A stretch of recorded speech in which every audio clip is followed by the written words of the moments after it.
Yes, hello mga ka-KB. Ito na naman ang inyong kabanong. At muli ako po ay nagsasabi ng pinagpalang araw sa inyong lahat. Well, ngayong araw po na ito, meron lang po akong gustong ipaliwanag po sa inyo, no? Kasi kung mapapansin niyo po dito po sa ating channel na Lady Pam, ay meron pong ibang nagkukwento. So meron nga po ako nababasa na nagtatanong kung bakit nga daw wala si Lolo Pael. So for your information sa mga hindi po nakakaalam, ang inyo pong kabanong ay siya rin bumoboses kay Lolo Pael. Ako rin po si Lolo Pael. Di ba? Gusto niyo po sample? Sige, sample natin. Ako ang inyong Lolo Pael at ito ang aking kwento. Yun ang boses ni Lolo Pael. So, kung mapapansin niyo po no, sa isang araw po, halos dalawa po yung ating ina-upload na kwento, isa sa Lolo Pael, tapos isa po sa mga kwento ni Kabanong. At siyempre, ang pinagkaiba lang ho doon yung narrator. Pero yung dramatization, ako pa rin po lahat 'yon, 'di ba? Yung nana, yung tata, yung anak, yung babae, 'di ba? So dahil nga may mga nagre-react nga diyan na nung kumuha ako ng babae. Actually, nung ako yung nagbababae, sabi ng iba, ano ba yan, boses bakla? Nung kumuha tayo ng babae, ano ba yan, si Kabanong na lang uli, di ba? So, medyo nahirapan na rin po naman tayo kahit papaano, no? So, kasi ang mahirap naman po niya, baka pag pinupuwersa ko po siya lagi, at tatlong channel ang lalagyan natin ng kwento, baka hindi na po nakayanin ng inyong abang lingkod. Baka naman tuluyan na tayo magkasakit. 'Di ba? Imbis na may mapakinggan kayo, baka tuluyan na ako magkasakit. Ayaw naman natin mangyari 'yon, 'di ba po?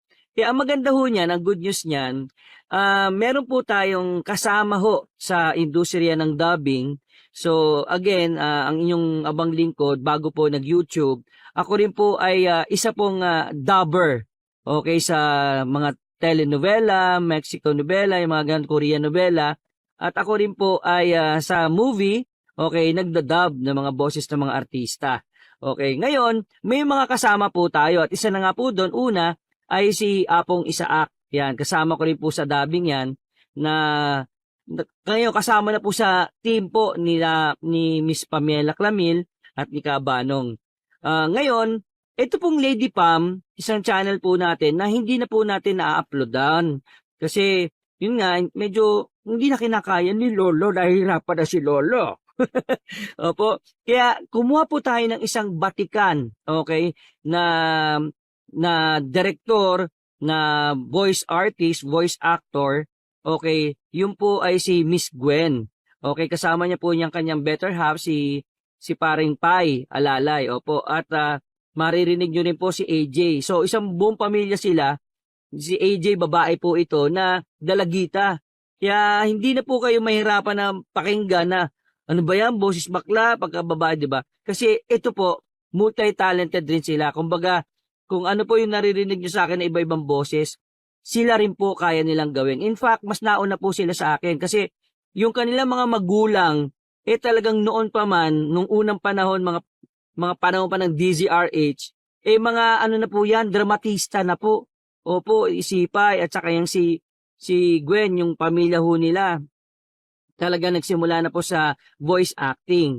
So, syempre, ipinaman na rin sa kanila yung talento na yon. Okay? At alam niyo sa totoo lang po, hindi ko nababanggitin ng pangalan, no? Yung isa sa pinakamalupit na nagna-narrate ng horror dito sa channel natin ay sila po ay ang direktor. Opo, sila po yung isa sa mga mentor. Opo, pagdating sa larangan ng dubbing, sila Miss Gwen at saka si Pai. Okay? So, ngayon po, ang good news niyan, buti na lang, napapayag po natin sila. Okay, na ibahagi yung kanilang talento bilang horror narrator dito sa ating channel na Lady Pam. Opo, kaya ako naman po, nakikiusap lang po ako sana sa inyo na bigyan niyo po sila ng ng chance, okay, na mapakinggan at ma-prove nila sa inyo, okay, na talagang mapapaligaya rin nila kayo. Kasi alam niyo po sa totoo lang kami po gustong-gusto po namin kayo no na patuloy na bigyan ng kaaliwan no ng kasayahan kasi tulad nga po sa nababasa ko po sa comment nyo na talagang marami po sa mga OFWs at maging dito rin po sa Pilipinas yung mga, alam niyo, nasa tindahan, di ba, habang nagtatrabaho, naka-headset at pinakikinggan po yung mga kwento po natin. May iba nga dyan, sabi nila, Kabanong, baka pwede naman mga sa loob ng isang araw, mga 3 hanggang 5 videos po. 5 kwento po ang ilapag nyo, di ba? So, hindi naman natin kakayanin lahat yon. Tao lang naman po tayo, di ba?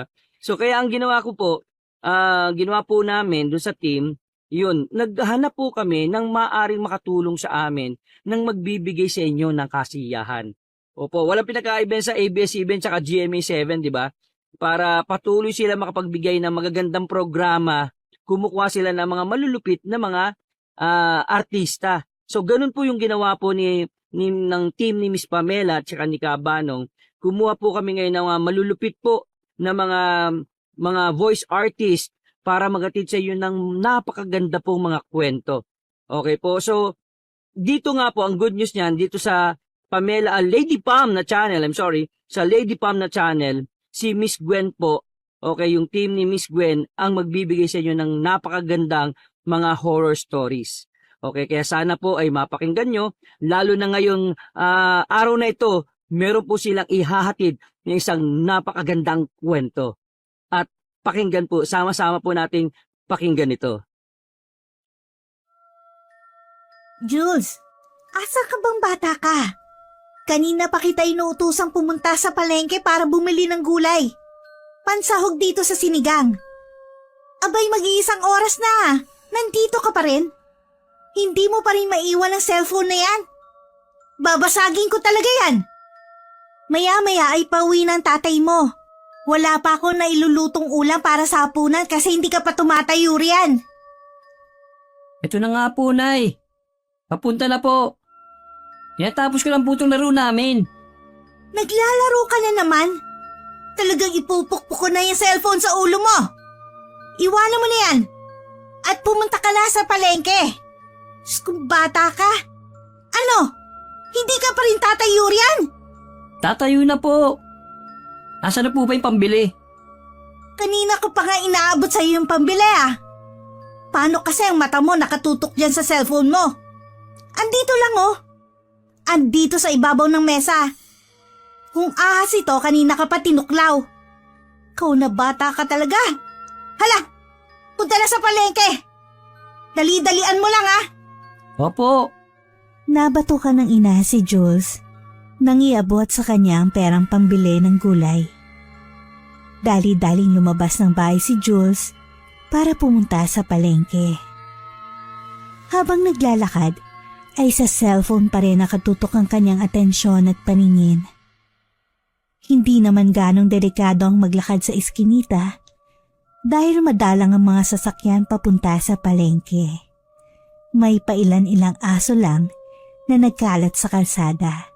Ilang minuto rin ang nilakad niya nang marating na ang palengke. Huminto muna siya sa paglalakad dahil para maghanap ng mabibilhan ng gulay. Ay, hindi pa bukas ang pwesto ni Aling Dulce. Uy, ayun. Bukas ang katabing pwesto niya. Doon na lang. Manang, pabili nga po ng mga gulay na pansahog sa sinigang. Ano bang gulay ang hinahanap mo, Apo? Kahit ano po, Manang. Basta gulay pansigang po. Bahala na po kayo. Tig-konti-konti lang po, pang isang luto lang po. Sige. Mukhang abalang-abala ka sa paglalaro ah. Ayaw mo bang ikaw na ang mamili ng gulay na bibilhin mo? Okay na po, Manang. Wala po akong kilalang gulay. Ganun ba? Paano mo makikilala ang mga gulay hindi mo tinitignan? Heto oh, plinastik ko na. 155 lahat. Ito po ang bayad. Salamat po ah. Bago lang po ba kayo dito sa pwesto? Dati kasi wala naman to eh. Walang katabi ang pwesto ni Aling Dulce. Ngayon pala meron na. Ngayon ka lang ba nagawi rito? Opo. Kaya naman pala. Sige po, salamat po. Alis na ako. Kagaya ng ginawa niya papuntang palengke, nakatuon pa rin ang paningin niya sa nilalaro sa cellphone habang naglalakad pa uwi ng bahay. Pagkapasok niya sa bahay, dumiretso siya sa kusina at nilapag ang pinamili sa ibabaw ng mesa. Pagkatapos ay pumunta siya sa sala at naupo sa sofa. Doon na niya ipinagpatuloy ang paglalaro. Ilang minuto ang lumipas nang lumabas ng kwarto ang kanyang ina. Walang yakang bata ka? Nandiyan ka na pala? Hindi mo malang ako tinawag? Alam mo magluluto na ako. Nasaan ang pinamili mo? Nasa kusina na po, Nay. Hoy, Jules! Bakit po, Nay? Anong bakit? Abay 500 ang ibinigay kong pera, nasa na ang sukli? Hala, Nay, hindi ko po napansin. Anong hindi mo napansin? Eh, akala ko po sakto lang ang pere. Ayan, kasi cellphone mo kasi yan eh. Naku, balikan mo yan. Dalihan mo. Bitiw-bitiwan mo ng cellphone mo na yan. Dapat talaga hindi na kita binili eh. Lagi ka nalang lutang dahil sa kaka-cellphone mo. Dali-daling lumabas si Jules ng bahay para balikan ang sukli. Alam niyang mabilis ang kamay ng kanyang ina. Kaya bago pa siya mabatukan nito, ay tumakbo na siyang palabas ng bahay. Iniwan na rin niya ang cellphone sa sofa para makabalik din siya agad. Nakakailang di pa palang ang layo niya mula sa kanilang bahay nang marinig ang malakas na pagtawag ng kanyang ina sa pangalan niya. Nanay naman eh. Makatawag para naman akong kinder na pinapauwi ng bahay. Bang kailangan niya kasi? Kukunin ko ng sukli, may patawag pa. Bakit ho ba? Ibalik mo nga tong gulay na pinamili mo. Sinabi ko pang sigang hindi pang nilaga. Buisit ka talaga, Jules.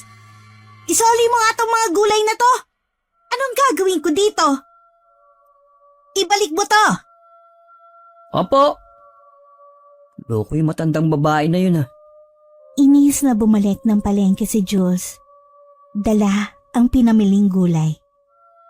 Hindi maipinta ang kanyang mukha.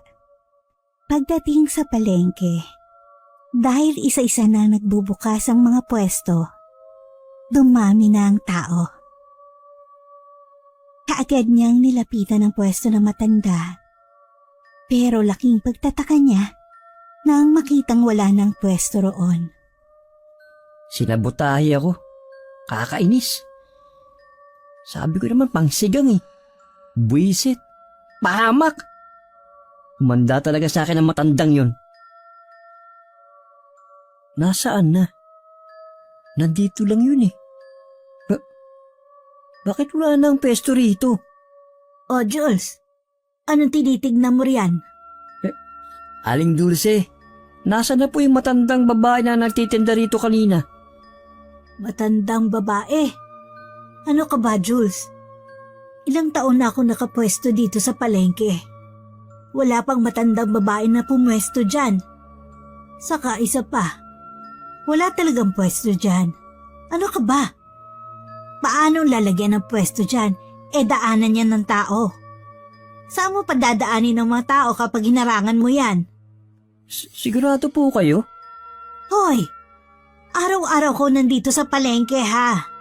Nagbubukas ako sa umaga, nagsasara sa tanghali, at nagbubukas uli sa gabi. Hindi pa ako sigurado niyan? Ako nga dapat ang magtanong sa'yo kung sigurado ka ba sa sinasabi mo.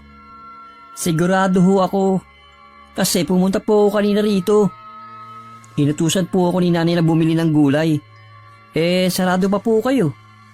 Kaya doon ako bumili sa matandang nakapwesto rito.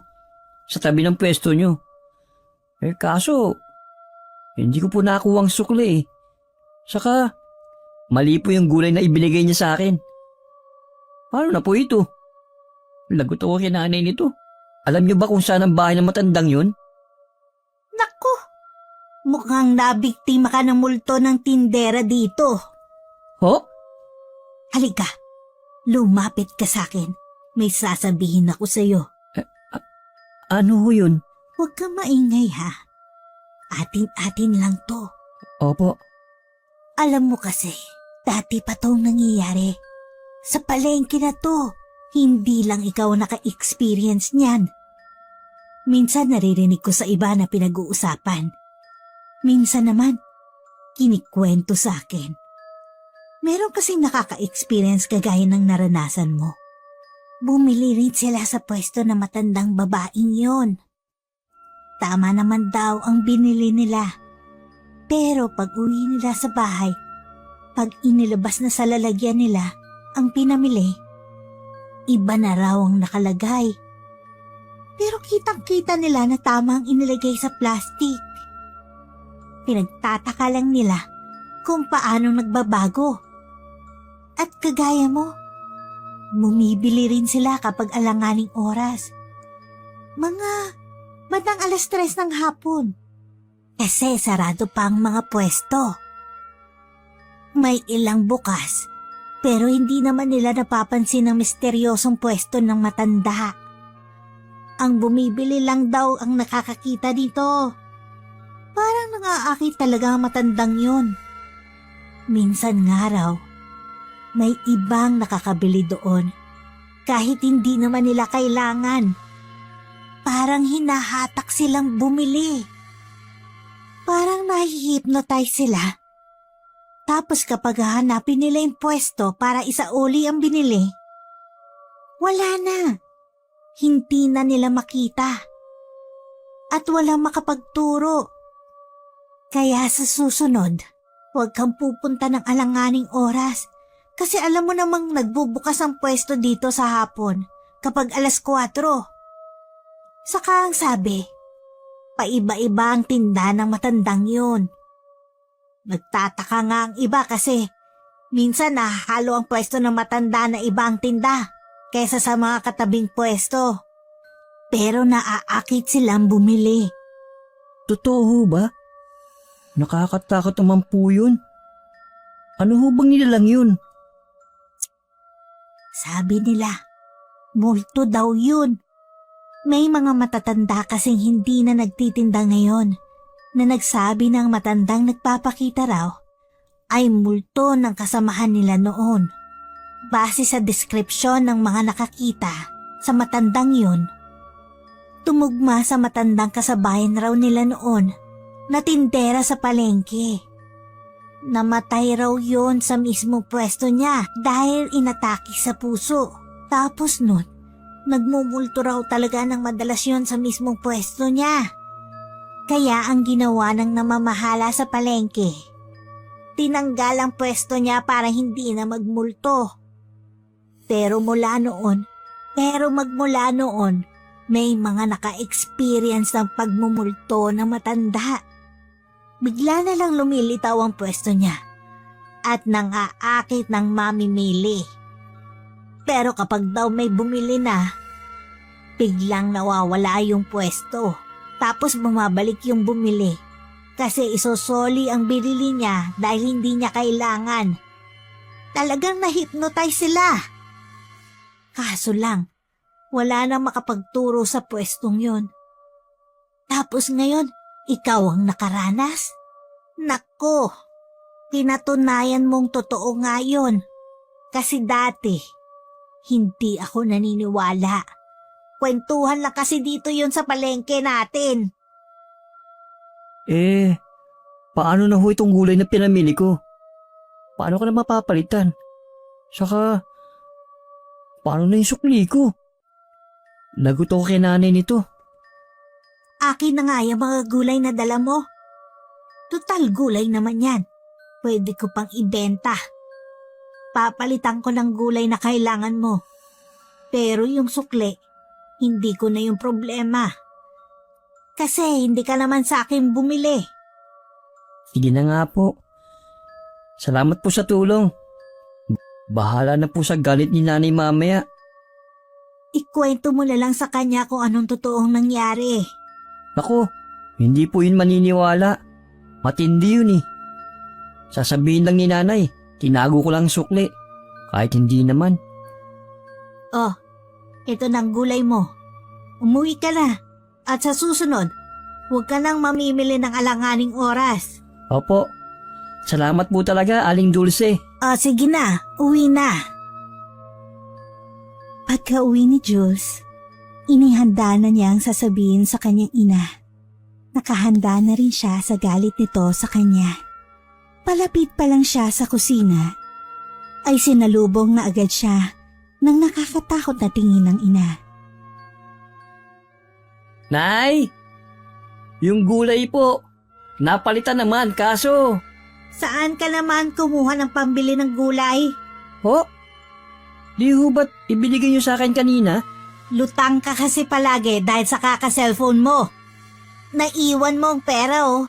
Kanino ka nangutang? Nangutang ka na naman kay Dulce? Hindi ho, Nay. Dinala ko ho talaga ang pera. Inapulot ko nga sa sahig oh. Ito. Paano napunta ron? Hay nako Jules. Tigil-tigilan mo nga ka sa cellphone mo ha? Buti napalitan tong mga gulay. Si Aling Dulce ho nagpalit. Paano kasi? Hindi ko na makita yung pinagbilhan ko na matandang babae. Sabi nga po ni Aling Dulce, na biktima rin ako ng nagmumultong tindera sa palengke. Naikwento niya sa akin na may matandang babae na nanghihipnotize daw ng mga customer para bumili sa kanya. Kasi talaga pong... Tumigil ka na. Kung ano man ang nangyari sa'yo, kaka-cellphone mo yan. Umalis ka na nga sa harapan ko. Iniinis mo pa ako eh. Doon ka na. Hindi na kumibo si Jules sa sinabi ng ina. Nagtataka siya kung bakit pinutol ng kanyang ina ang pagkukwento niya sa nangyari. Kitang-kita niya sa mukha ng kanyang ina ang pamumutla at halata ang takot sa mga mata nito nang banggitin niya ang nagmumultong tindera sa palengke. Sobrang nagtaka pa si Jules kung paanong napulot ng kanyang ina ang perang pambili niya ng gulay, gayong alam niyang ipinambayad niya yon sa matandang babae. Bago niya muling kunin ang cellphone na naiwan niya sa sofa, may kung anong humatak sa kanya na tumingin sa labas ng bintana. Namutla siya na makita ang matandang babaeng pinagbilhan niya sa palengke. Nakatayo ito sa tabi ng poste ng ilaw. Nakatingin sa kanya at malapad ang ngiti. Nagtaasan ng mga balahibo niya sa katawan dahil sa kilabot. Isinara niya ng mabilis ang bintana para iwasan ang nakakatakot na tingin ng matanda. Naku po! Sinundan ako! Wah! Nay! Nay! Ano ba, Jules? Nagluluto ako rito. Yung multo po kasi ng matandang babae. Nakita ko sa labas ng bahay. Sinundan niya po ako. Saka nakangiti po siya ng nakakatakot. Pwede ba? Akin na nga yung cellphone mo na yan. Ha? Akin na. Anong kinalaman kasi ng cellphone ko? Para hindi kung ano-ano ang nakikita mo. Makakapag-cellphone ka lang kapag may pasok ka sa school. Kapag nandito ka sa bahay, ibabalik mo sa akin to. Naiintindihan mo? Puro ka hallucination. Manood ka na lang ng TV doon. Nakasimangot na umalis sa kusina si Jules. Inis siyang nanood na lang ng TV sa sala hanggang sa makatulog siya. Nagising siya dahil naririnig niyang may kausap ang ina sa cellphone nito. Hindi siya nagpahalata na nagising para marinig ang usapan ng dalawa. Nalaman niyang kausap ng kanyang ina, si Aling Dulce. Ano ka ba naman, Mare? Talagang kwinento mo pa kay Jules ang tungkol sa nagmumultong matanda sa palengke? Hindi mo na dapat sinabi yun sa kanya. Kanina, takot na takot ako nang sinabi niya. Naalala ko tuloy yung experience ko sa matanda nung ako naman ang nakabili doon. Diyos ko, hindi ko talaga makalimutan yun. Tapos ito pa, Mare. Sinabi ni Jules na nakita raw niya ang matanda sa labas ng bahay namin. Ako, kinilabutan ako. Napatirik tuloy ako ng kandila sa labas ng pintuan.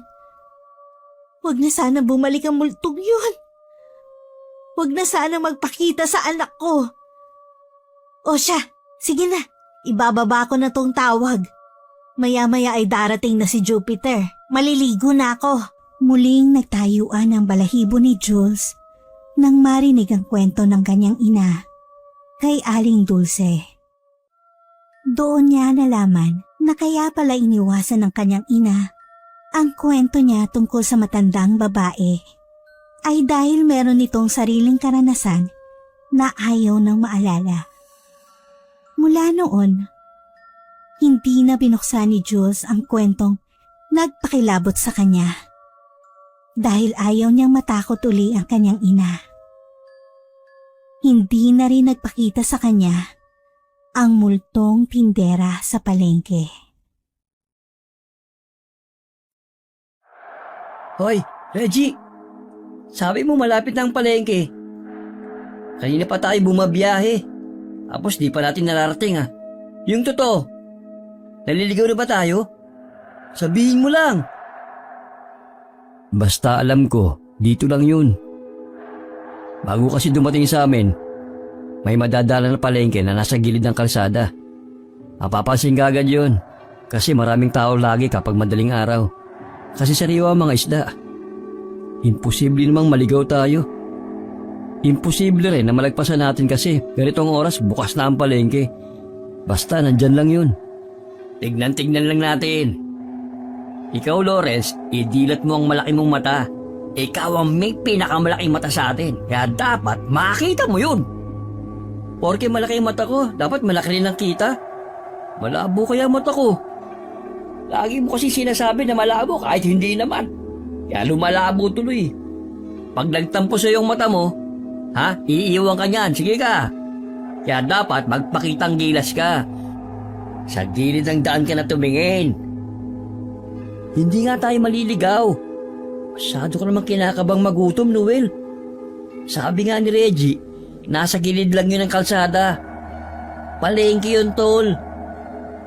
Para sana mga ilon nun kung di makikita. Kapag kasi nakalagpas tayo sa palengke, saan tayo bibili ng kakainin sa outing? Wala naman tayong dalang kahit anong pagkain. Bigas lang. So ano? Puro kanin lang ang kakainin natin? Basta, wag ka nang umangal, ha? Pagtrabahuin mong mata mo. Oo na. Yung iba dyan, tingin-tingin din kayo, ha? Basta, gawin ka na lang yun. Matapos ang ilang minuto, nakita rin ni Lawrence ang sinasabing palengke ni Reggie. Napasigaw siya habang tinuturo ito. Mga tol, ayun na ang palengke. Nakikita ko na. Medyo malayo naman pala sa kalsada eh. Hindi naman pala sa tabing-tabi. Saka, bakit ganun? Ang dilim ng ilaw. Malamlam. Sabi ko na ikaw talaga makakapansin eh. Ha, Lawrence? Mabuti talaga may kasama tayong flashlight ang mata. Akalain mo yun? Napansin mo kaagad kahit may kalayuan? Marami kasing ilaw kahit malamlam. Eh di ba? Ganyan naman ang palengke. Pahaba ang bubong. Bakit kaya ganyan na yun? Bakit lumayo sa kalsada? Alam ko talaga, katabi lang ng kalsada eh. Matagal ka na kasing wala rito. Ilang taon na, hindi ba? Natural, marami na nagbago sa lugar. Oh, lahat ba kayo sasama? Siyempre, sasama ako. Ako rin.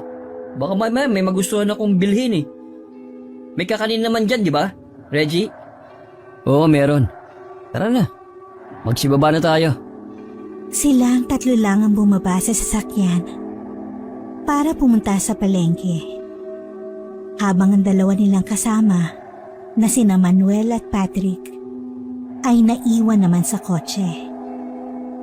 Mas pinili ng mga ito na mag-sound trip. Habang nag-iikot sila sa palengke, napahawak si Lawrence sa braso ni Noel Ano ka ba? Nakahawa ka na nga, sumisiksik ka pa. Ano ba ginagawa mo? Pre, wala ka bang napapansin? Parang kakaiba ang mga tao rito. Bakit hindi sila palabati? Saka, ang tatalim tumingin. Malay ko. Kinikilabutan na nga ako eh. Si Reggie ang tanungin natin. Hoy, Tol! Reg! Halika nga rito. Bakit? Ano ba yun? Ganito ba talaga rito? Yung mga tao?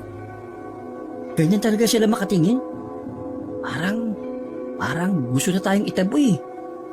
Nakakatakot sila. Tignan mo yung isang nagtatadal ng karne oh. Parang galit na galit.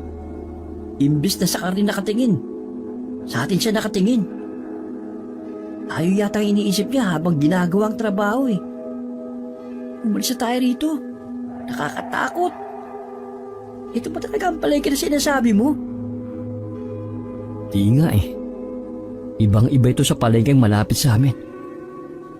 Wala nga akong kilalang tao rito, samantalang sa amin, may mga kilala ako kahit papaano.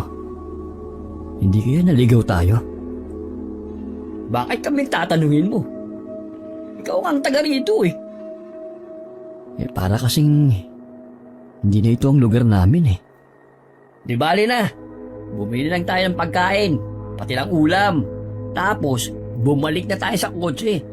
Huwag na tayo magtagal rito. Ayoko na talaga magtagal rito. Nakakatakot kaya. Bilisan na natin. Bumili na kayo na kailangan tapos umalis na tayo. Sige. Sa isang pwesto na lang tayo mamili para hindi na tayo lumayo pa.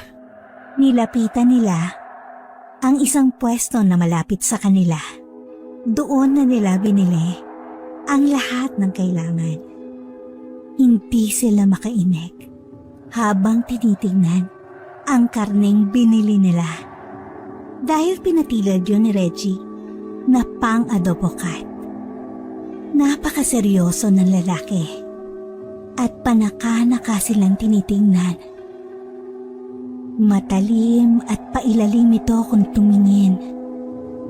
Nang mahagip naman ni Noel ang iba pang tao sa palengke, nagulat siya nang makita ang lahat ng mga ito na nakatingin ng seryoso sa kanila. Kaagad niyang kinalabit ng pasimple si Reggie at inginuso ang kanyang napansin. Napalunok na lang ng laway si Reggie habang si Lawrence naman ay hindi mapakali. Panay ang bulong nito sa kanila. Nabilisan na sa pagbili at nang makaalis na sila sa lugar. Nang makuha na nila ang mga pinamili, kaagad silang nagbayad. Sakto nang binigay ni Reggie para hindi na sila maghintay pa ng sukli. Pagkatapos ay nagmamadali silang bumalik sa sasakyan. Bilis! Sakay na! Hoy, Noel! Ihataw mo na ang sasakyan! Umalis na tayo rito! Ayoko na rito! Ano ka ba? Sandali lang! Hindi pa nga ako nakakasakay! Bakit kasi ganoon sila, Reg? Ano bang klase yung mga taga rito? Parang hindi mga normal. Grabe kung tumingin. Parang gusto tayong isalang sa sangkalan nilang kasya ang isang buong baboy. Nakakatakot. Di ko nga rin alam eh.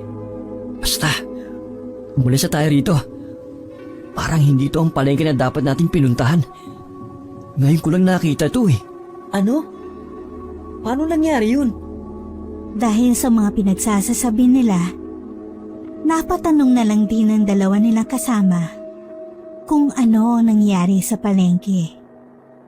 Habang nagmamaneho si Noel, ay kinikwento nila ang mga nakita sa palengke sa dalawa nilang kasama.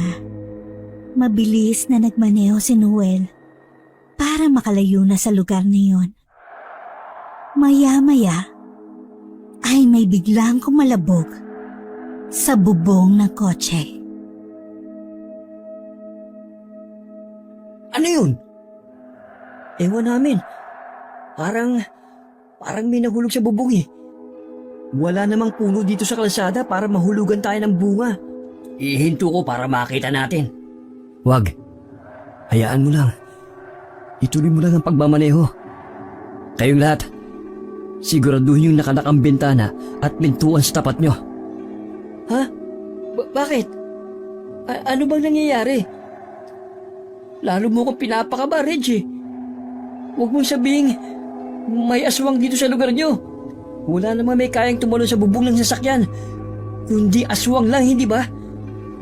Imposible magawa yun ng hayop o tao. Kasi mataas ang bubong, isa pa. Umaandar ang sasakyan. Basta. Maya-maya ay bigla silang nagulat nang sumigaw si Patrick. Halos hindi siya makapagsalita dahil sa nakita niya mukha sa tapat ng kanyang bintana. Nang sipatin nila yon, nagsigawan silang lahat dahil nakakita sila ng kakaibang nilalang. Maitim ang mukha nito at parang nagbabagang uling ang mata. Lalo pa silang nataranta nang kalampagin ng nilalang na yon ang bintana. Dahilan para lalo silang mataranta. Nag-ekis-ekis na rin ang pagpapatakbo ni Noel sa kotse. Langya ka, tol. Tumingin ka sa kalsada. Huwag ka na kasing tumingin dito. Kami nang bahalang magtaboy sa aswang. Totoo? Aswang nga yan?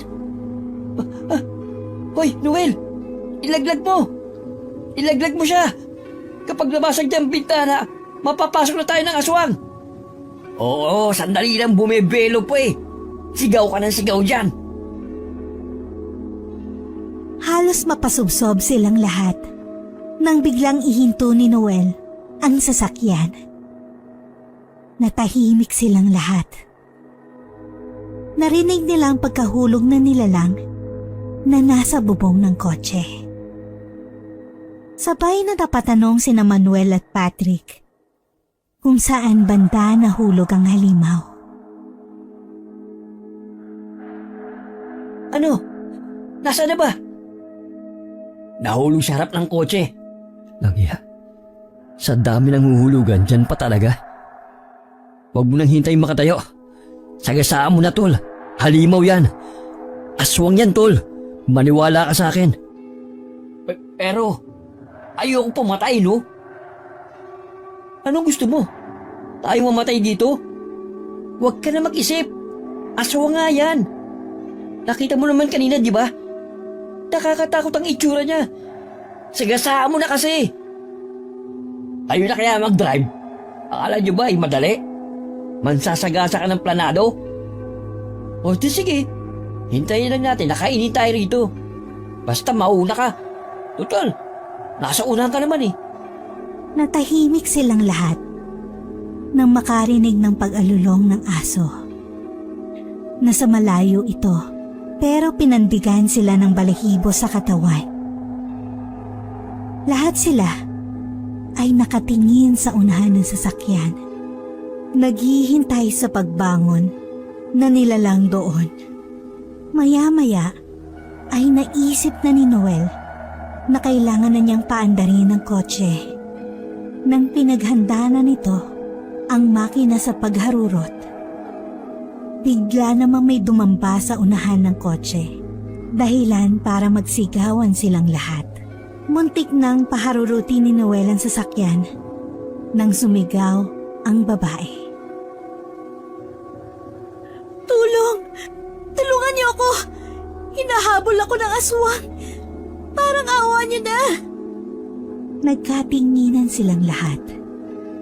Hindi sila makapaniwalang normal na babae ang nakikita nila. Paano nangyari yun? Diba? Pare-pareho naman nating nakita na aswang ang nasa bubong kanina. At yun din ang nahulog sa unahan dahil galing nga siya sa bubong. Paano siya naging babae? Tanga. Natural. Nagpalit lang ng anyo. Shape-shifters ang mga aswang. Kaya nilang magsatao at magsahalimaw. Pati magsahayop ay kaya nila. Sigurado ka, Reggie? Oo. Sige, saan mo? Bigla yung lilipad. Pero tao nga siya eh. Ngayon, oo.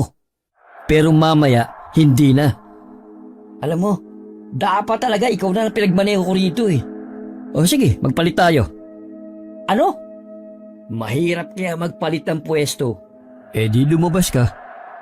Bakit ako lalabas? Bakit ka natatakot? Di ba tao lang kamo yan? Biglang natigilan ng dalawa sa pagtatalo nang sumigaw uli ang babae. Tulungan niyo ako. Parang awa niyo na. Nandiyan na sila. Itinuro pa ng babae ang direksyon kung saan ay sinasabi niya ang tinutukoy na parating. Nang magsilingon sa likod ng magkakaibigan, nakita nila ang maraming halimaw na iba't iba ang itsura. Naglalakad ng mga ito na tila bakampanteng maaabutan sila. Lalo silang nanginig sa takot. Hindi sila makapagdesisyon kung aalis na sa lugar o pasasakayin pa ang babae. Pero nang makita na ni Manuel na umiiyak sa takot ang babae, bigla na lang niyang binuksan ang pinto sa tapat niya at tinawag ang babae para sumakay. Nagmamadali namang sumakay ang babae. Saka sila sinabihan na paandarin na ang sasakyan bago pa sila abutan ng mga ito. Dali-daling pinaharurot ni Noel ang sasakyan. Panay naman ang lingon ng iba sa likuran. Bilisan mo pa! Nandyan na sila! Oh, bakit ganun? Ang iba sa kanila mabilis tumakbo. Teka, nakita nyo ba kung nasa na yung iba? Para kasing kumonti sila eh. Ang laki-laki ng mata mo, Lawrence. Hindi mo nakitang lumipad yung iba? Walang hiyang buhay ito. May lumilipad. Buwisit. Saan ba tayo nasuot? Anong lugar ba ito? Nagsitahimik sila nang biglang magsalita ang babaeng pinasakay ni Manuel. Sabay-sabay silang napalingon sa babae dahil iba na ang boses nito. Nang makita nila ito, sabay-sabay silang nagsisisigaw ng aswang. Dahil nag-anyong aswang na ang babaeng kasama nila sa sasakyan. Huwag na kayong magtaka. Nasa lugar kayo ng mga aswang. Laking pasasalamat namin dahil may naligaw na namang tao. Makakatikim na naman kami ng espesyal na karne. Sabi ko na sa inyo, aswang yan eh. Mapanlin lang siya. Ang bilis nyo kasing mauto. Hoy, Manuel! Ikaw nagpasakay sa kanya. Ikaw rin ang magtaboy sa kanya. Buksan mo ang pinto at itulak mo siya palabas. Humingi na ng tulong si Manuel sa mga kasama para ihulog ang babaeng aswang.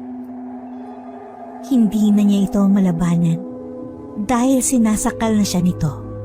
Halos nakadikit na rin ang bibig ng aswang sa leeg ni Manuel. Na anumang oras ay masasakmal na siya nito dahil si Lawrence ang katabi ni Manuel. Pinagsusuntok niya ang aswang. Naibaling ng aswang ang galit nito kay Lawrence. Hinablot ng aswang si Lawrence gamit ang isang kamay. Kinagat naman ni Manuel ang kamay ng aswang na nakasakal sa kanya, dahilan para mapabitiw ito. Pagkatapos ay mabilis niyang binuksan ang pinto. Saka pinagtatatadyakan ng babaeng aswang hanggang sa tuluyan niya itong maihulog. Muntik na siyang matangay ng aswang. Mabuti na lang at nahawakan siya ng mga kaibigan. Isinara niya agad ang pinto nang makaayos na siya ng pwesto. Maya-maya ay natahimik na naman sila dahil maraming kumakalampag sa bubong ng kotse. Gusto ng mga ito na wasakin ang bubong ng sasakyan para makapasok sa loob. Napapangiwi sila dahil masakit sa tenga ang ginagawang ingay ng mga aswang habang kinakalmot ng mga ito ang bubong ng kotse. May ibang sinusuntok na ang salamin ng bintana para mabasag dahil sa inis ni Noel sa mga aswang. Bigla niyang inihinto ang kotse. Nahulog ang mga aswang na nasa bubungan. Pagkahulog ng mga ito, ay pinaandar na uli ni Noel ang sasakyan. At hindi na niya ininda kung may mga nasagasaan siya. Naramdaman pa nila na nagulungan ng ibang aswang. Napasigaw na lang ang magkakaibigan dahil pakiramdam nila ay nakaganti rin sila sa mga halimaw. Yun! Ganun dapat kanina pa ang ginawa mo eh. Ngayon, malakas na ang loob mo, tol. Congrats! Nakasagasa ka rin ng aswang. Langya kasi. Ginasgasan nila ang kotse ko. Hiyari ako nito kay Papa. Mukhang malaking damage. Yun lang. Mas matanding kalaban ng Papa mo kaysa sa mga aswang. Sinabi mo pa. Maya-maya ay napalingon sila dahil itinuro ni Patrick ang daan na kanilang pinanggalingan. Napahinto si Noel sa pagmamaneho. Doon lang niya napansin na may pagsangang daan at natandaan na niyang kumanan nga pala siya. Nako, kaya pala tayo inaswang eh. Kasi dumaan ka sa kanan. Dapat sa kaliwa tayo. Naligaw pala tayo. Bakit kasi hindi mo sinabi? Eh hindi ka naman nagtatanong eh. Saka hindi ba? Ilang beses kong pinaalala sa'yo na puro kaliwa lang tayo, tol. Nakalimutan ko na. Pasensya na, tol. Napansin nyo? Hindi na tayo sinusundan ng mga aswang. Oo. Hindi na yan tutuloy dito. Kasi, puro tanim ng bawang ang paligid ng lugar na ito. Bawang? Bakit? Marami kasi nagsasabi na ang daan sa kanan ay lugar talaga ng mga aswang. Marami nang naligaw sa daan na yan. Kasi, minsan, ang ginagawa ng mga aswang, tinatakpan nila ang kaliwang daan para ang mga tao didiretso sa kanila. Siguro yun ang ginawa nila kaya niligaw tayo. Nakakapagtaka talaga. Nakapagtataka lang. Alam ko, matagal nang sarado ang daan ng mga aswang eh. Kasi tinaniman na yun ng mga puno. Para wala nang maligaw. Binubuksan pa pala nila. Tama na nga. Ang mahalaga, nakaligtas tayong lahat. Andarin mo na uli ang kotse, Noel. Doon ka na sa kaliwa. Sure na bang sa inyo papunta ang daan na yun, Reggie? Ha? Hoy, Reggie, umayos ka nga. Kung aaswangin na naman tayo sa lugar na yan, ibibigay ka na talaga namin. Kasalanan mong lahat ng to eh. Lakas mo mag-aya sa probinsya nyo. Tapos, ililigaw mo lang pala kami. Grabe naman kayo. Sobra naman kayong matatakutin. Sige na, umalis na tayo. Siguradong sigurado kung yan ang papunta sa amin. Mga 1 kilometro lang. Makikita na natin ang sinasabi kong palengke. At tunay talagang mga tao ang nagtitinda ron. Siguraduhin mo lang, tol ha. Kung hindi ka sigurado, bumalik na lang tayo. Hala, ang lapit na natin eh. Tapos babalik lang? Ituloy na. 100% sure ako dyan. Pamilyar na sa akin ang daan eh. Hindi kagaya kanina. Nawala talaga akong matandaan. Kahit ang mga puno, hindi pamilyar sa akin. Okay, sabi mo eh. Let's go!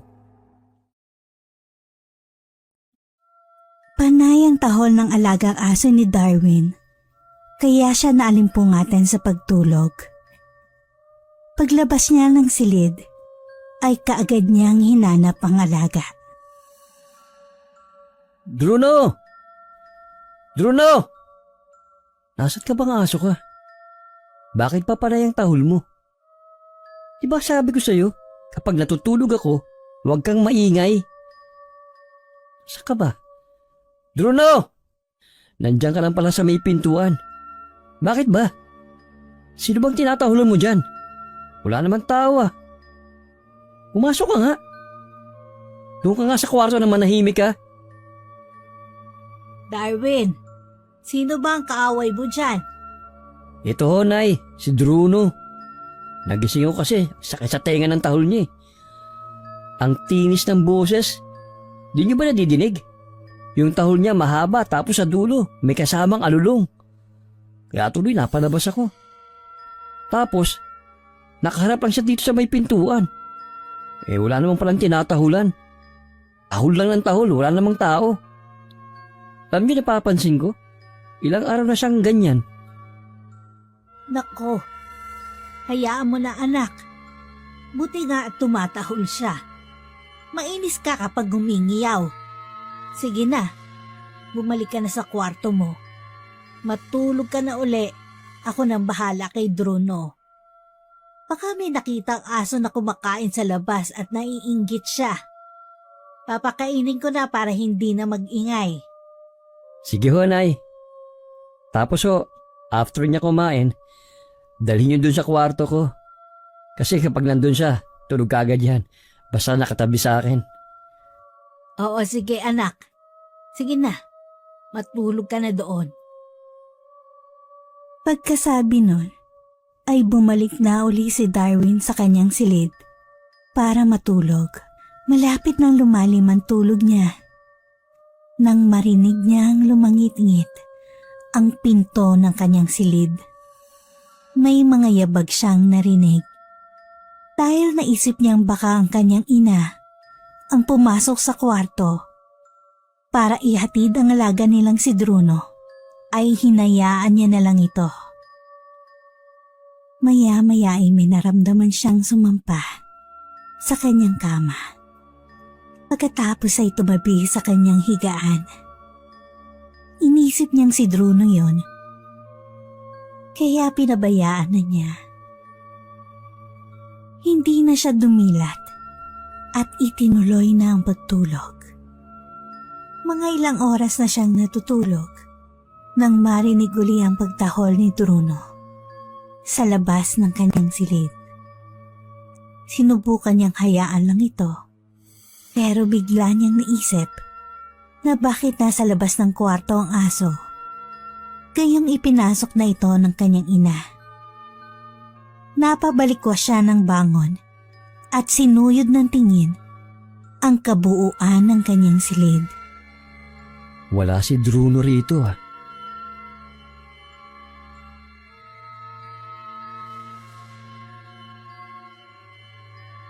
Ibig sabihin, lumabas siya? Nang mag-isa? Imposible. Hindi naman niya kayang abutin ang doorknob eh. Kapag gusto naman niyang lumabas, tsak na maghiingay muna siya para magpalabas. Tanungin ko na nga lang si nanay. Babasin ko na nga. Nay! Nay! Oh, Bruno, nandiyan ka pala. Nandiyan ka na naman sa pipintuan. Nakatunghay ka na naman dyan. Aray, tahol ka na naman ng tahol. Paano ka nakalabas ng silid? Pinalabas ka ba ni nanay? Hindi na nakumpleto ang tulog ko sa iyo ah. Pambira kang aso ka. Panggabi pa naman ang pasok ko. Mabuti lang talaga, work from home ako. Sino bang tinatahulan mo dyan? Muling tumahol ang kanyang alaga at nakatingin pa sa labas na para bang tinuturo nito sa kanya kung sino ang tinatahulan. Napatingin na lang si Darwin. Wala namang ibang tao sa labas maliban sa isang lalaking matanda. Nakatalikod dito at naglalakad ng palayo. Siya ba? Siya ba ang tinatahulan mo?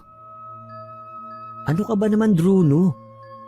piliin mo ang tinatahulan mo. Pero mabuti naman, hindi mo sinusugod. Saka, bakit kasi iniiwan ni nanay na bukas ang pinto? Nasaan na ba siya? Nasaan ang nanay ha? Tumakbo ang aso papunta sa kusina at sinundan niya ito. Lumabas ito sa pintong nakabukas. Papunta yon sa mini garden nila sa likod bahay. Sinundan niya ang alaga at nakita niyang abala ang ina sa pagtatanggal ng mga tuyong dahon sa mga halaman. Napatingin sa kanyang ina dahil nilapitan na ito ng kanilang alaga. Darwin, anak, gising ka na naman? Papanong hindi po? Si Bruno panay tahol. Bakit niyo pa kasi siya pinalabas ng kwarto? Sinabi ko naman sa inyo na kapag nandun lang siya, mas tahimik siya. Kung sino-sinong tao na lang ang tinatahulan niya. Ay nako, pasensya ka na anak. Kinausap ko na siya kanina pagkatapos kong pakainin. Sabi ko wag na siyang mag-iingay. Hindi ko na nga siya dinala sa kwarto mo kasi mahimbing ka na natutulog. Baka kako magising ka lang. Mukha kasing hyper si Bruno. Mula nitong mga nakaraang araw palagi siyang aligaga. Hindi niyo siya pinasok sa kwarto ko? Hindi na anak. Sino yung nagbukas ng pinto? Naramdaman ko pa nga si Bruno na sumampa sa kama at tumabi sa akin. Ha? Ay baka napapanaginipan mo lang. Kasi inaantay mo siyang pumasok sa kwarto. Napahimbing na pala ang tulog mo kung ganon. Napahimbing? Parang hindi naman po. Nawala na ang antok ko. Kakain na lang ako, saka manonood ng TV. Baka dito sa sala makatulog ako at hindi na mag-iingay si Bruno. Sige anak, kung saan ka makakaginhawa. Habang kumakain, ay sinasabayan na ito ni Darwin ng panonood sa TV. Nang makatapos ng kumain, ay naglabas siya ng unan at kumot mula sa kwarto at nahiga na sa sofa para magpaantok. Mahigit 1 oras na siyang nahihimbing sa pagtulog nang marinig niyang nag-iingay si Bruno na para bang may kaharutan ito. Naririnig niya na nasa kusina ang kanilang alaga. Hinayaan niya lang dahil inisip niya na baka hinaharot ng kanyang ina. Hindi naman gaanong nakakaistorbo, hindi kagaya ng pagtahol nito na may kasamang alulong. Napakasigla ng aso. Naalala ni Darwin na ganon ito kasigla nung nabubuhay pa ang kanyang ama. Dahil sa kanyang naisip, naudyukan niya ang sarili na tignan kung sino ang kalaro ni Bruno. Bahagya niyang idinilat ang mata at nakita niya ang isang lalaki ang nasa kusina at nakikipaglaro ito kay Bruno. Punot noon niyang kinilatis ito. Nakatalikod ang lalaki sa kanya, kaya hindi niya makilala. Pero ang hubog ng katawan nito ay kahawig ng sa kanyang ama. Napabalikwa siya ng bangon dahil sa naisip. Halos magkandahulog siya sa sofa sa pagmamadaling tingnan ng lalaking nasa kusina. Pero pagtayo niya ay wala nang lalaki roon. Tumakbo rin ng mabilis si Bruno papunta sa main door na para bang may hinahabol ito. Bruno, sino yung kaharutan mo? Nasaan na? Bakit biglang nawala? Bisita ba ni Nana yon? Bakit ganon? Parang naulit na to ah. Bruno! Sino ba yung hinahabol mo? Sino lalaking yun? Nakakainis naman. Bakit ba kasi hindi ka nagsasalita? Puro ka lang tahol. E paano kita maiintindihan yan? Bakit gising ka na naman, Darwin? Kinakausap mo na naman si Bruno. Paano ka matutulog ng tuloy-tuloy niyan? Sino po yung lalaking bisita mo, Nay? Ano? Wala naman akong bisita. Sino namang lalaking patutuloyin ko dito sa bahay? Nalimpungatan po ako kasi may lalaking kaharutan si Bruno sa kusina. Tapos pagbangon ko, umalis na yung lalaki. Bruno, nagpapasok ka ng tao nang hindi ko alam? Ano ka ba? Bantay ka. Dapat nagtataboy ka, hindi nagpapapasok. Hindi naman siya nagtatahol kanina. Kaya sino naman ang papapasukin niya? Kapag hindi siya nag-ingay, ibig sabihin kilala niya yon. Pero bakit umalis agad? Baka naman dahil lang yan sa paudlot-udlot mong tulog, Darwin. Ewan ko ho, Nay. Sumasakit na tuloy ang ulo ko eh. Kasi dapat sinasarado tong pinto. Baka mamaya masalisihan po tayo rito. Baka mamaya masalisihan pa tayo rito. Walang pinipiling oras ang magnanakaw. Mainit kasi masyado. Kaya ibinukas ko para pumasok ang hangin. Ay nako, Nay. Kesa naman po pasukin tayo ng ibang tao rito. Itong alaga natin masyadong friendly. Hayaan mo sa susunod, isasara ko ang pinto. Doon ka na lang sa kwarto ko matulog. Huwag na ho. Masakit na ang ulo ko. Tamang tambay na lang ang gagawin ko. Isang call center agent si Darwin at naka-home-based siya. Habang nagtatrabaho, ay nakasanayan na niyang nasa tabi niya ang alagang aso. Doon ito natutulog sa kanyang paanan. Hinagabihan, habang nagtatrabaho siya, aligaga si Bruno. Panay ang takbo nitong pabalik-balik sa mini garden na nasa likod bahay. Para bang may kalaro ito roon. May butas ang pinto nila sa kusina para may daanan si Bruno kapag gustong lumabas ng bahay sa gabi. Ipinagtaka niya ang pagiging masigla ni Bruno ng gabing yon. Hinayaan niya na lang ito kaysa naman siya ang kulitin. Maya-maya, may napansin siyang maliit na bola na gumugulong sa sahig ng sala. Kasunod nito ay si Bruno na hinahabol ang bolang yon. Halos mabangga pa ni Bruno ang side table sa sala dahil sa kakahabol sa bola. Nang makagat na yun ni Bruno, ay bigla itong tumakbo palabas ng bahay. Ilang ulit nangyari ang ganong eksena na para bang may naghahagis ng bola at sinasadyang ipakuha yon kay Bruno. Napahinto sa pagtatrabaho si Darwin nang bigla siyang may naisip.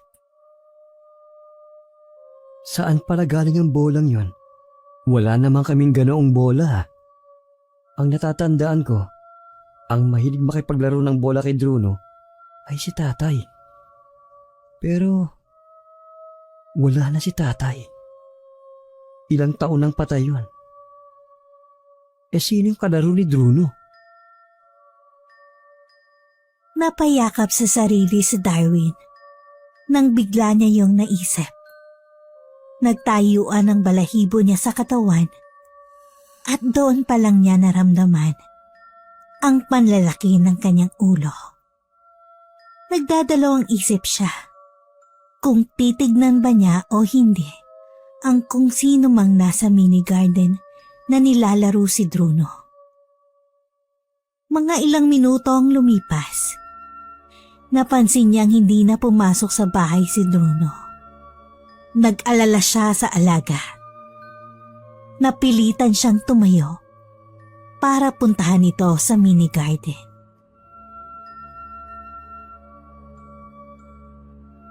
Bruno? Nasaan ka na? Ano na ang ginagawa mo? Bakit hindi ka na nakabalik? Ay nako, saway ka talagang aso ka. Pinag-aalala mo ako. Dahan-dahan siya naglalakad para hanapin ang alaga. Maya-maya ay narinig niya itong tila umiiyak.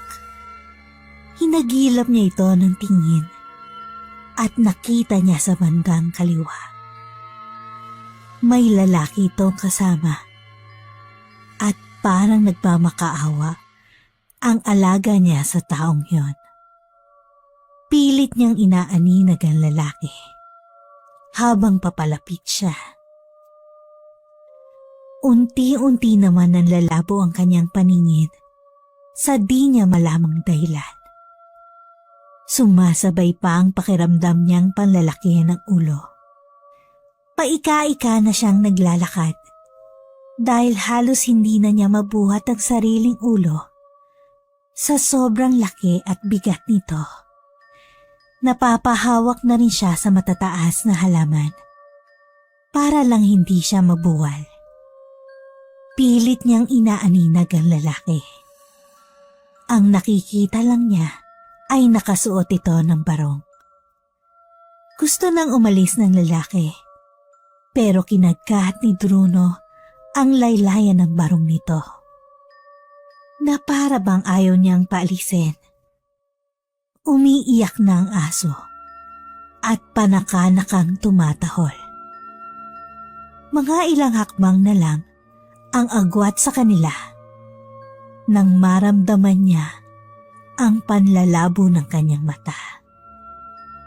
Nakaramdam siya ng hilo at tuluyan na siyang napaupo sa simento. Nang pumikit siya, ay malinaw na niyang narinig ang boses ng lalaki. Laking gulat niya nang mabosesan niya ito.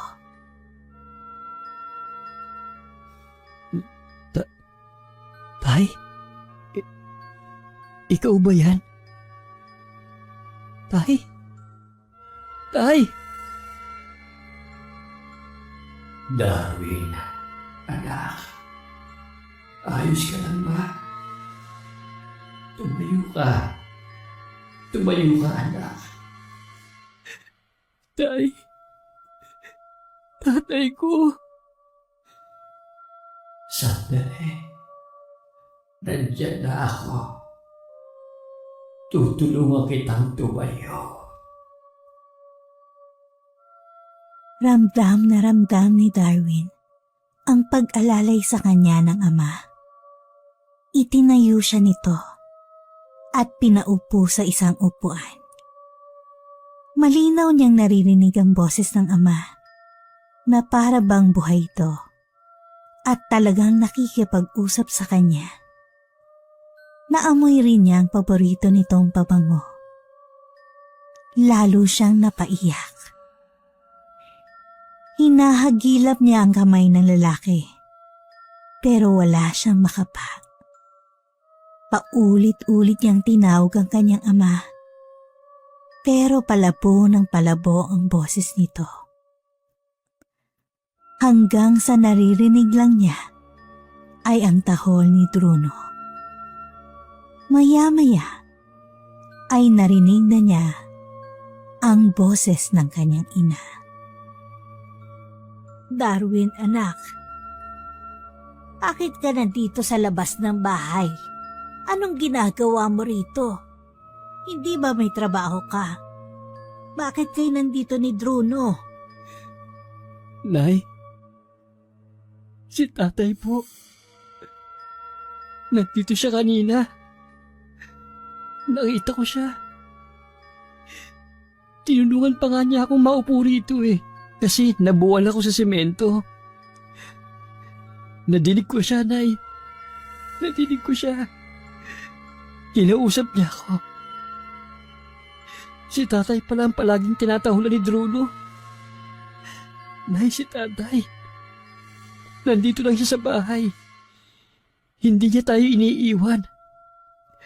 Nakikipaglaro siya kay Druno. Nagpapakita siya kay Druno. Tama na, anak. Namimiss mo lang ang tatay mo. Alika na. Pumasok na tayo sa loob. Wala ka kasing maayos na tulog kaya ganyan ang nararamdaman mo. Pero Nay, talaga pong nandito si tatay.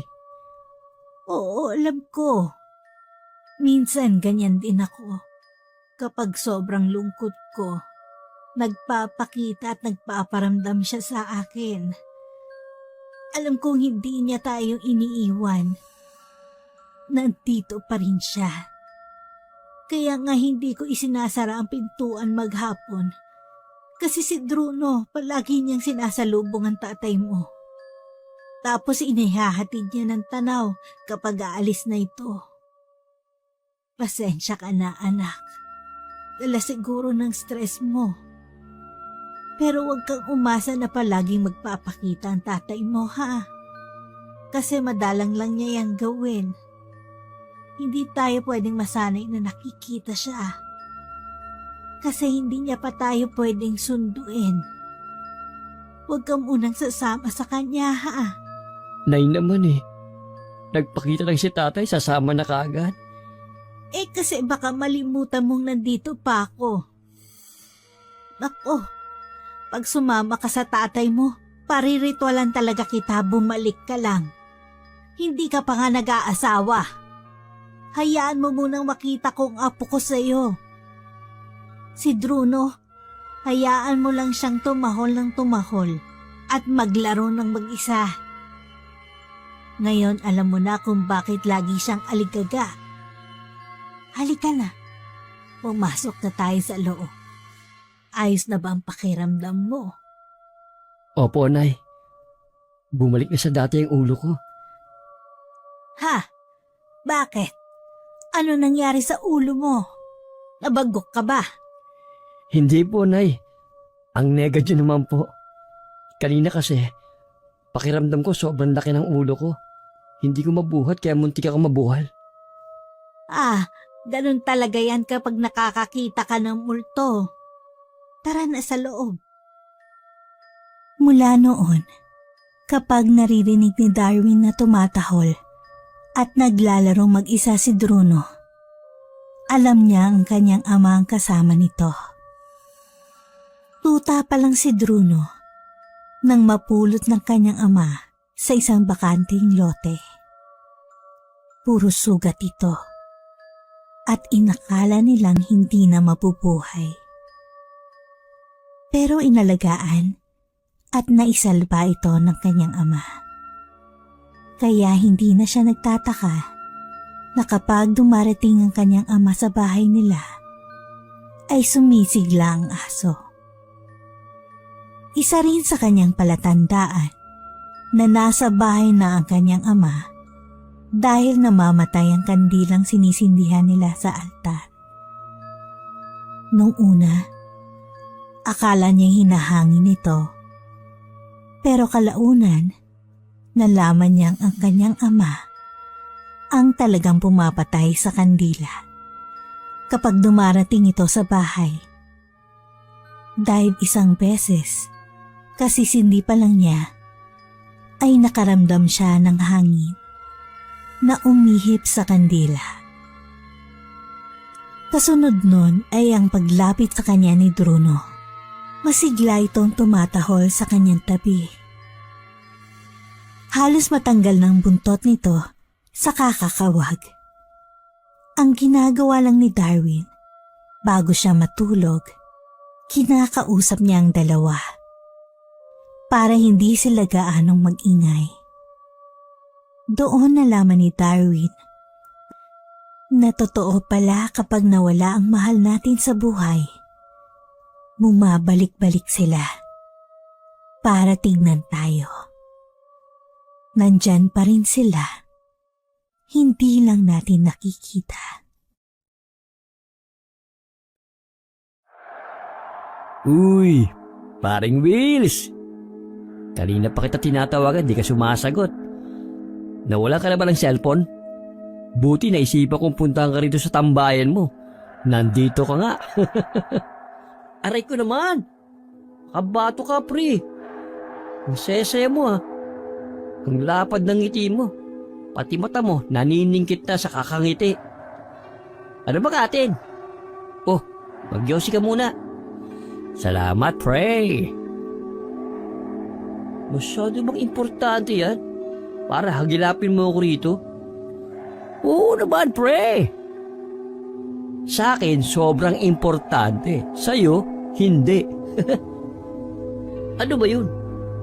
Bakit sinabi mo sa akin kung di ako damay sa kaligayahan mo? Idadamay na kita. Samahan mo kong pumunta kina Lovely next week. Ha? Yung nililigawan mo? Di ba, pare yung kanila? Saka, ang tagal mo nang gustong puntahan si Lovely. Ngayon na pumayag. Tagal mo nang nililigawan yun, ah. Di ka ba sinasagot? Pakiramdam ko, pre, sasagutin na niya ako. Paano mo nasabi? Hindi naman siguro niya ako papupuntahin sa kanila kung hindi niya ako sasagutin, hindi ba? May point ka naman. Di goods for you. Kahapon kasi, pinuntahan niya ako sa trabaho. Inabangan niya akong lumabas sa gate ng factory namin. Tapos, ibinigay niya to. Tignan mo, pre. Uy! Birthday invitation to, ah. 18th birthday? Sino to magdidibo? Kapatid niyang bunso. Sabi niya sa akin, pumunta ako sa birthday ng kapatid niya. At doon daw ay formal na niya akong ipapakilala sa family niya. Kinuha pa nga niya akong isa sa mga ahawak ng candle eh. Lumilinaw na pala ang pag-asa mo kay Lovely. Congrats, pre! Oo, basta, samahan mo ako, ha? Bakit ako? Bakit hindi yung kapatid mong isama mo? Pugnutin si Jeffrey. Hindi masaya kasama sa mga ganyang lakad. Pagkatapos kumain, mag-aaya na yung umuwi. Hindi pa naman umiinom yun. Magtataong simbahan yata yun eh. Loko! Ayaw mo nun. Kapag nagpare ang kapatid mo, may makukumpisalan ka na. Sure na ang pagpunta mo sa langit. Kasi malapit ka na kay Lord. Sira ulo. Oy, basta next week ha. Sige. Sunduin mo na lang ako. Tamang road trip naman tayo. Malayo pa naman ang lugar nila. Kasi dulo ng lugar natin. Masayang adventure din to. Kaya nga eh. O paano? Alis muna ako. Punta kasi ako sa barbershop. Magpapagupit ako tsaka magpapaahit na rin. Kailangan magmukhang tao ako pagpunta ko ron. Para ma-impress sa akin yung pamilya niya. Sige na. Sakto. Wala pang tao sa barbershop sa kabilang kalye. Sige. Sige, salamat ha. Alright! Dumating ang kaarawan ng bunsong kapatid ni Lovely. Pusturang-pustura si Joel na tinutokso naman ng kaibigang si Willie. Noon lang kasi nito nakitang nagsuot ng formal na damit ang kaibigan. Pareho silang may motor dahil mahilig sila mag-joyride. Umaga pa lang ay bumiyahe na sila para hindi naabutin ng init sa daan. Magsisimula naman ang selebrasyon ng 4:00 ng hapon. Kaya mahaba pa ang oras nilang makabanding ang pamilya ni Lovely. Magtatanghali na nang dumating sila. Dahil nagkandaligaw-ligaw sila dahil sa dami ng mga likuan na kalsada. Pagdating nila sa bahay ng angka ni Lovely, nagtaka sila dahil sa kakaibang disenyo ng lugar kung saan gaganapin ang selebrasyon. Gothic ang tema dahil mahilig daw ang kapatid ni Lovely sa nakakatakot na creatures. Sa bungad pa lang, halos malaglag na ang puso ng magkaibigan dahil sa mga kalansay na tila nag-aabang sa pintuan. Dagdagan pa ng mga manika na aswang creatures na nagkalat sa paligid bilang disenyo. May mga manikang manananggal na tila lumilipad. May ibang nakasabit sa sanga ng mga puno. Ang weird naman ng may birthday. Bakit kinato? Nakakatakot naman to. Para tayong papasok sa haunted house. Ang cute nga eh. Kakaibang tema. Para yan lang. Ang duwag mo naman. Ay, nandyan na pala kayo. Ah! Sino yan? Bakit sobrang putla naman ang kutis mo? Ako to, si Lovely. Sorry sa makeup ha. Isa akong white lady ngayon. Kailangan bang nakaganyan? Oo nga. Hindi kasi kami naka-costume eh. Ayos lang ang suot nyo. Katuwaan lang namin lahat to. Para maging unique, kami lang ang mga naka-costume. Sa loob makikita nyo ang iba't ibang mga nakakatakot na nilalang. Pero huwag kayong matakot, costume lang yun. Kayo ang mga panauhin namin mga tao. Tara na kayo, pasok na tayo. Palingaling ang magkaibigan habang naglalakad papasok sa malaking bahay. Naabutan pa nila ang iba na nagme-makeup pa lang ng sarili. Abala pa sila sa paghahanda. Dinala sila ni Lovely sa kusina kung saan ay naroon ang kanyang mga magulang. Nakakostyum na ang mga ito bilang mga aswang na bongo. Talagang nag-effort pa dahil parang totoong itsura ng mga ito. Hindi maiwasan ni Willie na mapabulong ng pasimple kay Joel.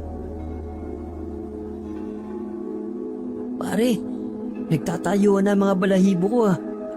Feeling ko, totoo na sila. Parang hindi naka-costume ang suit nila. Tanghali pa lang tapos ganyan na ang suot. Ang init-init kaya kung magsusuot na sila ng mascot na aswang. Mahaba kasi ang preparation ng pagme-makeup.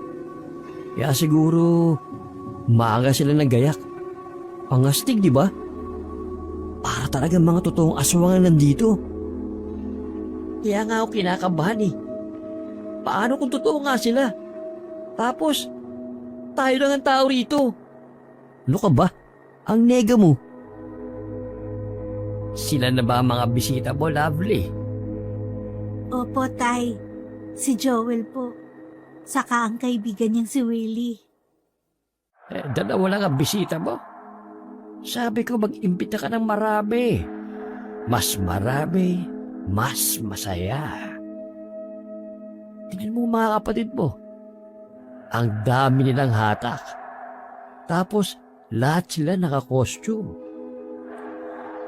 Naku, pasensya na po kayo. Hindi ho kasi kami nasabihan ni Lovely na costume party pala ho to. Hindi naman nyo kailangan magsuot ng costume. Kasi ang role nyo rito ay mga tao. Dapat marami ring tao. Pero hayaan nyo na. Ang mahalaga, may tao na rito. Mamaya pa magsisimula ang selebrasyon. Hindi pa kasi lahat nakatapos magayak ng sarili. Kumain na muna kayo rito. Lovely, pakainin mo muna mga bisita mo. Mahaba ang biyahe nila. Sigurado na gutom na sila. Opo, Tay. Hali kayo rito. Ipaghahanda ko kayo na makakain. Lovely, nasaan pala ang kapatid mo? Nasa kwarto. Nag-aayos pa siya. Gusto niya kasi siya raw ang pinaka nakakatakot na aswang ngayong gabi. Talaga? Ibang klase ang trip ng kapatid mo, no? Iba ang takbo ng utak niya. Sinabi mo pa. Eto na, kain na kayo. May dala pala kami regalo para sa kanya. Akin na. Doon ko na ilalagay sa lalagyan ng mga regalo. Salamat Nag-abala pa kayo. May dala rin ako para sa'yo, Lovely. Bulaklak. Di ko alam na gothic theme pala. Sana black rose palang dinala ko. Puti yung nabili ko Sorry Ayos lang yan. Nag-abala ka pa. Hindi naman ako may birthday. Sige, kumain na kayo. Ilalagay ko lang to doon. Sige. Pre, bakit? May dala ka bang kalamansi? Paano yun mo? Papatakan ko tong mga ulam. Gusto ko lang makasiguro na tunay na kinakain to ng tao. Baka mamaya, pagkain to ng aswang. Sira ulo ka ba? Tikman mo kapag walang lasa, kabahan ka na. Ikaw maunang tumikim. Sige na nga, titikman ko. Aba, masarap tong kaldereta nila. Ganito ang gusto kong timpla. Hindi tinipid sa sangkap. Sure? May asim ba? Ano ka ba? Handaan ito. Papakainin mo ng maalat ang mga bisita? Nasa kusina tayo. Kung gusto mo, magharap ka ng kalamansi at bawang dyan. Oo nga no. Sandali lang Ay loko, naghanap nga. Pre, wala akong makita. Kahit asin, wala rin. Malamang pre, naghanda sila Tiyak na ubus na ang mga sangkap. Kumain ka na nga lang. Basta ako, gutom na ako, kakain na ako. Hindi na ako kakain pre. Hindi pwedeng dalawa tayong mabiktima rito. Dapat, nasa matinong pag-iisip ang isa sa atin para makauwi tayo ng ligtas. Bahala ka na nga dyan. Sige, magutom ka. Nang magsimula ng selebrasyon, tuwang-tuwa si Joel dahil sa mga kakaibang palabas. Para talaga silang napunta sa isang tribo na may kakaibang tradisyon. Lahat ng naroon ay nagsasaya lang. Game na game sila sa program at mga pakulo. Maya-maya ay kinabahan si Joel nang sabihin sa kanya ni Lovely na susunod na ang mga nakatoka sa candle. Kailangan daw na magbigay ng simpleng birthday wish. Nang tawagin na si Joel para lumapit sa kapatid ni Lovely, halos manlambot ang tuhod niya dahil sa kaba. Nanginginig ang kamay niya habang hawak ang kandilang may sindi. Habang palapit siya sa birthday celebrant, nagtataka siya dahil napakatahimik ng paligid. Pati ang mga bisita ay parang robot na nagsihinto dahil naubusan ng charge ang battery. Nagtataka si Joel kung bakit lahat ng mata ay nakatutok sa kanya. Lalong hindi siya makapag-isip ng tama.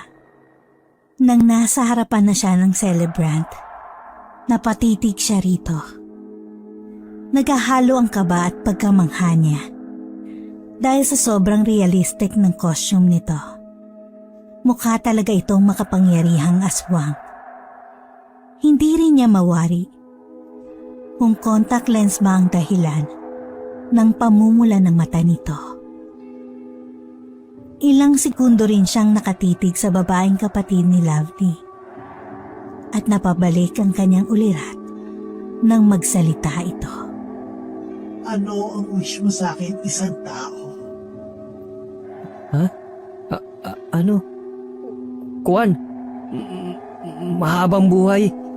Saka, mag-enjoy ka lang sa party mo. Kakaibang masyado to. First time akong umaten sa ganito. Nakakamangha. Salamat sa pag-invite. Salamat sa pagpunta. Ano ang maireregalo mo sa akin? May regalo kaming dala kanina. Nandun na. Doon, oh. Maliban doon. Ano? Wala na. Sorry, ha. Sige, ayos lang. Pero yung kasama mo, iregalo mo na lang sa akin. Single ba yun? Si Willie? Oo, single yun. Mabuti. Mamaya, sa akin na siya. Gulong-gulo si Joel sa mga narinig niya. Hindi naman niya mawari kung totoo ba yung mga sinabi ng babae o nagbibiro lang at dala lang ng selebrasyon. Kunot noo siyang bumalik sa pwesto. Nawindang din siya dahil nagtawanan ng nakakatakot ang mga taong naroon. Parang nagkakaisa silang lahat. Parang iisa lang ang iniisip nila. Napaigtad siya nang marinig ang sigaw ni Lovely. Kinailangan itong sumigaw para marinig siya. Dahil sobrang lakas na ng ingay sa paligid. Naghahalo ng sigawan ng mga tao at mga tambol at malalakas na musikang pinatutugtog. Hinatak rin siya ni Lovely dahil nagkagulo na ang mga tao. Nagsasayawan ng mga ito. Parang makanakawala sa mental ang mga naroon. Habang inilalayo siya ni Lovely sa kumpol ng mga tao, napalingon naman siya kay Willie dahil narinig nito ang malakas na sigaw ng kaibigan. Tinatawag siya at humihingi ng tulong sa kanya. Sandali. Ang kaibigan ko. Bakit nila binubuhat at pinagpapasapasahan? Saan nila dadalhin si Willie? Willie! Pare! Hayaan mo lang sila. Dito lang tayo. Magsasayawan lang sila. Magulo na dyan. Doon tayo sa tahimik. Pero si Willie... Napanatag ang loob niya nang makita ang kaibigan na sinampa ng mga yon sa ibabaw ng mahaba at malapad na lamesa. Umakyat na rin doon ang kapatid ni Lovely. Nakita niyang nagsasayawan ng mga ito. Maya-maya ay nakita rin niyang nakikisayaw si Willie sa kanila. May pagsigaw at pagtalon pa ang kaibigan niya na halatang nag-e-enjoy sa nangyayari. Iniwan na niya ang lugar at sumama kay Lovely sa kalayuan para hindi sila maingayan. Nag-usap lang sila doon. Kwentuhan at biruan ang nangyari sa pagitan nila. Hindi na namalayan ni Joel ang paglipas ng oras. Maya-maya ay nagulat siya nang biglang bumuwal si Lovely dahil may pumukpok sa ulo nito. Nang tignan niya ang gumawa nito, nanlaki ang mga mata niya dahil si Willie ang humampas sa ulo ng babae gamit ang tuyong sanga. Anong ginawa mo? Umalis na tayo rito, pre. Mga aswang sila. Ayan ka na naman eh. Paano mo nasabi? Hindi nga ako naging aswang mula nung kinago yung handa nila.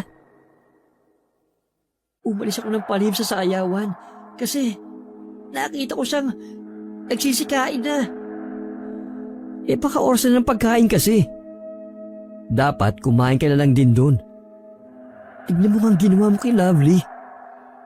Paano ko to sasabihin sa ama niya? Huwag ka na magpaliwanag doon. Mga aswang silang lahat. Mga aswang silang lahat. Kumakain sila ng hilaw na karne. Tara na, umalis na tayo rito. Bago pa nila malaman na tumatakas tayo. Bilisan mo. Pabiha mo ng babaeng yan. Aswang din yan. Maniwala ka. Kailangan na natin umalis dito.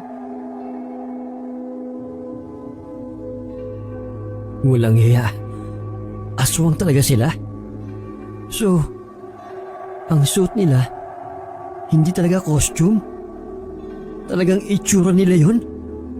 Tumpak! Kaya bilisan mo na, pre. Kapag nalaman nilang tumatakas tayo, yari na. Dali-dali silang sumakay sa kanilang motor. Nahatak nila ang atensyon ng mga aswang nang patunugin nilang makina. Bahagyang natigilan ng mga aswang. Maya-maya ay may biglang sumigaw ng malakas. Sinabi nitong habulin at huwag hayaang makawala ang mga tao. Sa kaba ng dalawa, halos nag-8 na ang pagpapatakbo nila sa motor. Pinaharurot nila ang motor at walang lingon sa likod. Habang binabagtas nila ang kahabaan ng madilim na lugar, napapasigaw sila dahil sa pailang-ilang mga aswang na bigla na lang silang tinatalon. May narinig pa silang lumilipad sa himpapawid. May mabibilis tumakbo at kapag nalalapitan sila, ay kaagad nilang sinisipa. Hindi na tayo makakaalis ng buhay dito. Huwag mo silang bigyan ng pansin, Joel. Basta focus ka lang sa pagmamaneho. Sa unahan lang ang tingin. Bilisan mo. Huwag mo na akong ligunin. Nasa likod mo lang ako. Saka, nagnakaw ako ng asin. May nakita ko sa kusina nila. Trap siguro para hindi sila mapag-isipan na aswang sila. Mag-ingat ka. Huwag kang lalayo sa akin. Dapat nakadikit ka lang. Oo, akong bahala. Basta magmaneho ko lang dyan.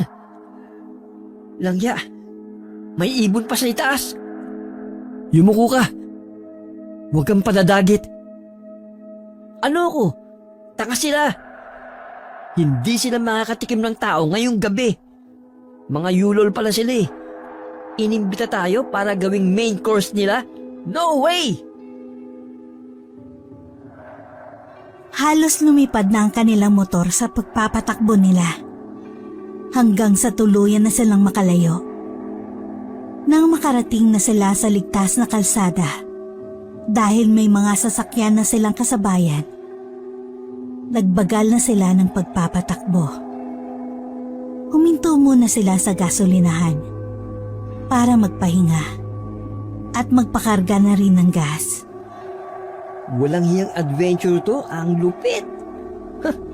Umpisa pa lang talaga. Iba na ang pakiramdam ko eh. Hoy, wala ka bang ibang nararamdaman sa tiyan mo? Kumain ka dun ah. Wala naman. Napagod lang ako. Nakakapanlambot. Wala pa siguro ngayon. Baka bukas. O kaya sa kabilugan ng buwan. Magiging aswang ka na. Si Raulo, walang ganun. Ang mabuti pa, pumunta ka na sa albularyo para makasiguro. Bago ka pa maglaway, sa sariyo ang karne.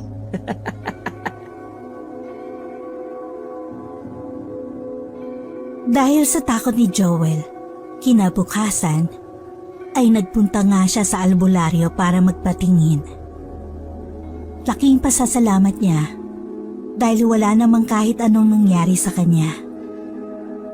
Ilang araw nang lumipas at hindi na rin nagpakita pa si Lovely.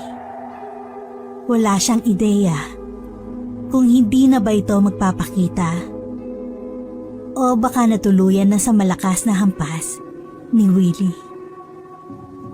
Ganun pa man, panatag na siya. dahil nakauwi sila ng ligtas. Wala silang pinagsabihan sa naging experience nila dahil wala namang maniniwala.